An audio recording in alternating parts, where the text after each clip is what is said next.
Good day all. Welcome back. Today we are going to do life lesson 24. Always keep a positive attitude towards others. I'm going to talk to you about the story of Raja Bhoj. The story is like this. Once a particular merchant came down to the king's court. And the moment the king saw that merchant, the king had this view: I should punish this merchant and take away all his money. Once the merchant left, he called his minister and he said, I have this feeling about this person that I should take away all his money. Can you just tell me the reason why I'm having this feeling?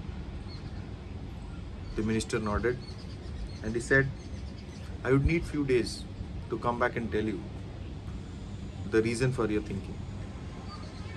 The minister was an exceptionally intelligent man. So he went and befriended the merchant. And he spoke to him. And he said, how is his business? What is going on? The merchant looked very sad, unhappy.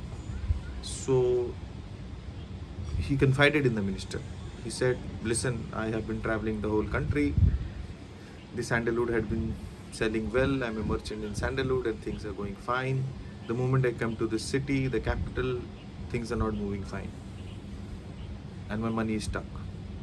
And there is no way I can really solve this problem. But you must have really thought about it, the minister asked.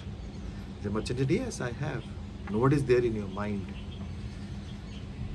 The merchant confided and told the minister, I was just thinking, if King Raja Bhoj dies, then the whole country and the city will need sandalwood for his cremation.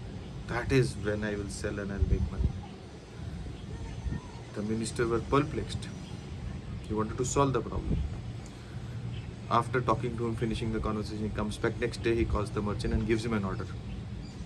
He says, for the tomorrow onwards, you supply 20 kgs of sandalwood to the king's kitchen. And the food gets made from the use of sandalwood now onwards. The merchant was happy. Business started to grow. After a few days, the minister invited back the merchant to meet the king. The moment the king met the merchant, he was smiling, he was beaming. And then after the conversation, the king let the merchant go. Then came the question, after the merchant left, Raja Bhoj asked the minister, what happened? Why am I feeling happy about this person now, today? And why I want to reward the merchant today? The minister was waiting for this opportunity and he wanted to tell the king, and he told that when he had come for the first time, he was praying for your death. When he's come now, he's beaming with happiness because you're business to him and he's making money out of you. With that, we come to the end of story 24, which is keep a positive attitude towards others because it will make sure that things fall into place and life is good. You will get what you want when you wish good for others as well. Thank you so much. Keep watching, keep liking, keep subscribing. Have a good day ahead and bye-bye.